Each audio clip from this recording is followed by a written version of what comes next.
Assalamualaikum warahmatullahi wabarakatuh. Kali ini kita akan membahas tentang sejarah masuk dan berkembangnya Islam di Nusantara.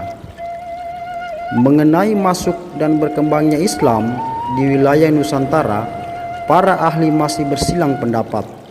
Kapan masuk dan oleh siapa Islam dibawa ke wilayah Nusantara? Belum ada ahli yang menjawabnya secara pasti. Namun, menurut perkiraan banyak pihak, Islam mulai masuk di wilayah Nusantara sekitar abad ke-8 Masehi melalui para pedagang Islam. Islam sebagai agama yang masuk di wilayah Nusantara yang diterima oleh penduduk setempat atas kesadaran mereka sendiri tanpa ada paksaan. Masuknya Islam sebagai panutan telah memperkaya budaya asli Nusantara. Pengaruh Islam telah membawa kemajuan dalam berbagai bidang, terutama setelah tumbuh dan berkembangnya kerajaan-kerajaan yang bercorak Islam Nusantara.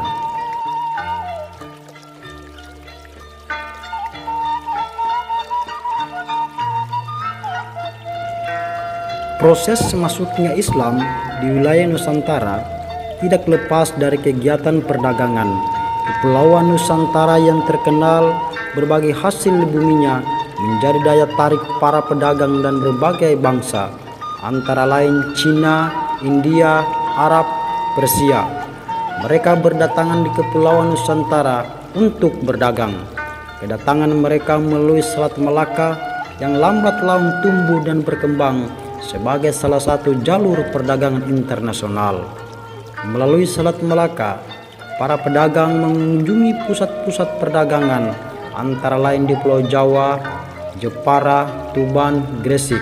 Dari sana, pelayaran dilanjutkan seperti ke Banjarmasin, Goa, Ambon, dan Ternate yang dikenal sebagai pusat penghasil rempah-rempah.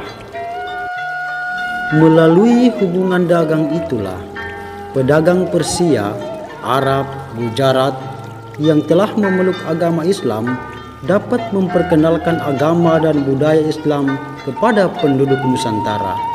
Dengan demikian, dapat disimpulkan bahwa masuknya Islam di Nusantara berlangsung secara dan melalui hubungan perdagangan. Hanya saja, persoalan kapan agama Islam mulai pertama diperkenalkan belum dapat diketahui secara pasti. Hal ini sangat berkaitan antara lain soal keletakan setiap wilayah secara geografis.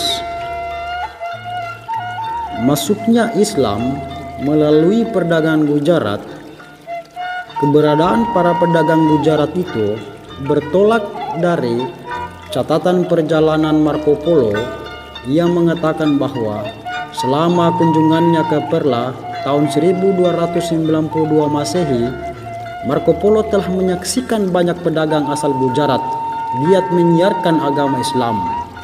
Pendapat itu diperkuat dengan adanya batu nisan Sultan Malik As-Saleh. Masuknya Islam melalui pedagang Persia. Pendapat ini didukung oleh Umar Amin Hussein dengan alasan bahwa di Persia ada suku yang bernama Laren dan Jawi.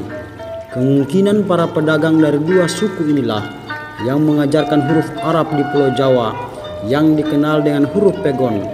Ahli lain yang mendukung pendapat ini adalah Hussein Jariningrat yang mengatakan bahwa terdapat pasangan dalam bahasa Arab yang disebut Jaberjair. Istilah ini termaksud bahasa Iran yang di dalam bahasa disebut Fatah Qasrah. Selain itu, di sebagian wilayah Nusantara terdapat tradisi Muharram yang dihubungkan dengan Husain putra Sayyidina Ali meninggal di Karbala di Persia. Upacara peringatan meninggalnya Husain ini ditandai dengan menggarak peti yang disebut tabut. Oleh karena itu, bulan Muharram dikenal juga dengan sebutan bulan tabut dan ramai dengan perayaan yang disemisal oleh masyarakat antara lain Aceh dan Minangkabau. Hal ini menunjukkan adanya pengaruh Persia.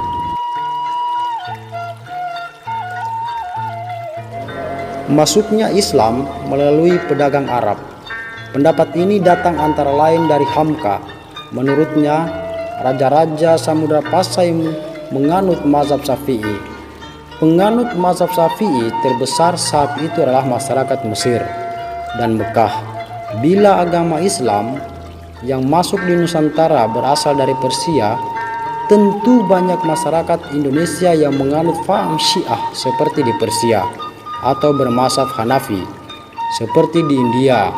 Gelar Al-Malik yang digunakan oleh raja-raja Samudra Pasai berasal dari Mesir, sedangkan gelar Syah yang berasal dari Persia baru digunakan oleh raja-raja Malaka pada awal abad ke-15 Masehi.